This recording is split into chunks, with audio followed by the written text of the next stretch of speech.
বাংলাদেশ আচ্ছা ওই আমার আরেকজন একটা প্রশ্ন আছে স্যার আমি একটা প্রশ্ন করতে চাচ্ছিলাম।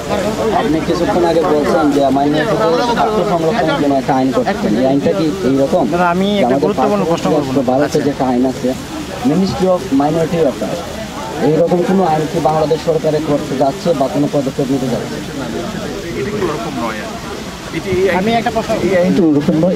এই আইনটি আমরা শুধুমাত্র কোনো একটা যে মনে করুন যে মাইনরিটি গোষ্ঠীকে কেন্দ্র করে আইনটি তা কিন্তু না, আমরা চাচ্ছি যে আরও আইনের আওতাটা পুরো আমাদের দেশ এবং জাতিকে নিয়ে আসা, যে কোনো ধরনের বৈষম্য যদি হয়। স্যার জাতি বলতে তো আমরা সবসময় তো এটা হচ্ছে আমাদের উপর।